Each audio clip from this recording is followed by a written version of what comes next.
It all started with a guy named David. I met him online. His profile picture showed a handsome man in his late 20s, dressed in a sharp suit standing beside a luxury car. We instantly clicked.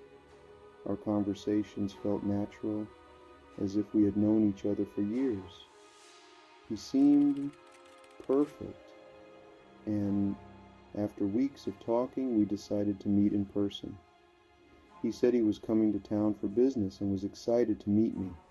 I couldn't wait to finally see him face to face, but when I saw him, my heart sank.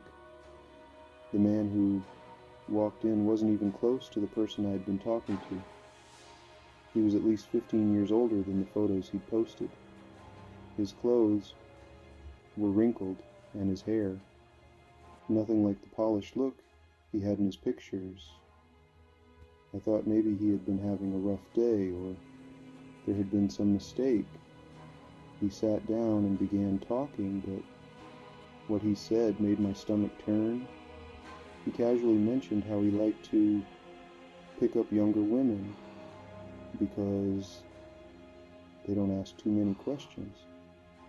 I froze. This wasn't the man I had been getting to know.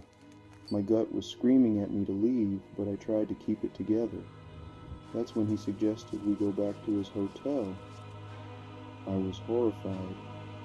I told him I wasn't comfortable with that, but he insisted.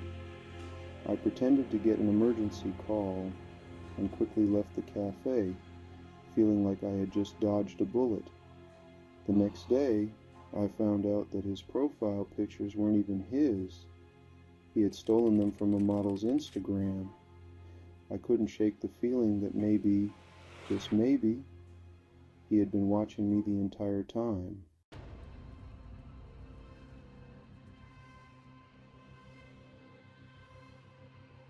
Now this next story takes us to the suburbs. I was seeing a guy named Kevin for 6 months. At first, everything was perfect, charming, funny, caring. But over time, things started to feel off. He'd show up at places I was at, even when I hadn't told him I was going. Coffee shops, bookstores, you name it. I thought it was coincidence at first. Then, one day I checked my phone and saw something unsettling. He had been tracking my location using an app we had for safety purposes. I confronted him about it, and he laughed it off, saying it was all just for fun. But it wasn't fun for me. I broke up with him shortly after, but the real horror began when he started showing up at my apartment, sitting outside in his car for hours, just watching. The fear I felt every time I saw his car parked outside was unbearable. Things escalated when I found him trying to break into my apartment when I wasn't home. The police had to get involved. Turns out Kevin had a history of stalking his ex-girlfriends. I was just another target in his twisted game. It took months before I felt safe again. That feeling of being watched. It stayed with me long after I moved out.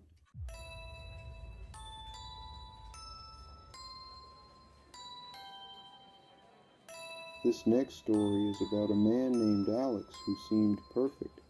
We met online and immediately hit it off. Our conversations felt effortless, and soon he was showering me with compliments. Within weeks, he was talking about moving in together, getting engaged. It was intense, but I couldn't help but be swept up in it. It felt like a dream. But as the days went by, things started to change.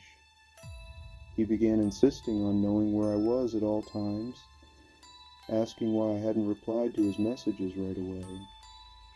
When I tried to pull away, he'd become overly affectionate again, buying me gifts, apologizing profusely. It felt suffocating. It took me months to realize that Alex wasn't just in love with me, he was manipulating me. He was using a tactic called love bombing to make me emotionally dependent on him. It took everything in me to finally break free. I had to block him on everything and even change my phone number. The emotional toll it took on me was immense, and when I look back, I can't believe how easily he played me.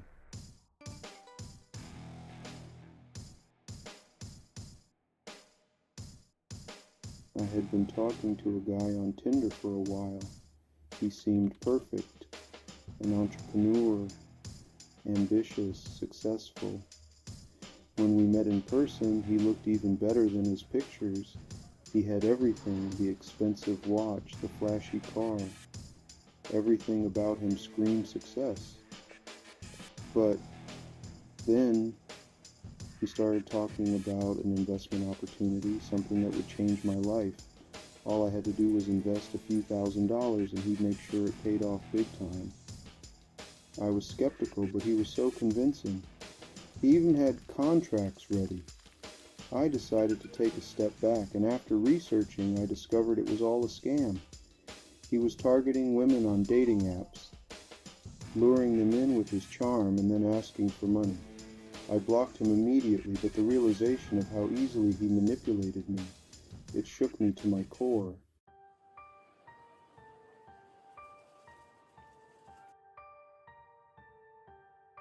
Jake seemed perfect at first. We met through a mutual friend, and everything was wonderful. He'd call every day, send gifts, and make plans for our next dates. I thought he might be the one. Then, one day, he just disappeared. No texts, no calls. I reached out several times, but nothing. After weeks of trying to understand why, I ran into him by chance in a local cafe. I asked him why he disappeared, and his response was chilling. "I didn't ghost you, you disappeared first." He had been keeping tabs on me, using fake profiles, pretending to be my friends just to monitor me. It turns out he had a twisted sense of ownership over me. The worst part, he wasn't done. He was watching me from a distance, still keeping track of my life. The ghosting had a dark twist, and it was the scariest thing I'd ever experienced.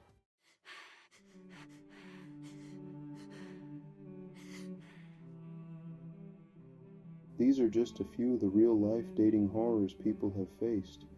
It's a reminder that not everything and not everyone is as they seem.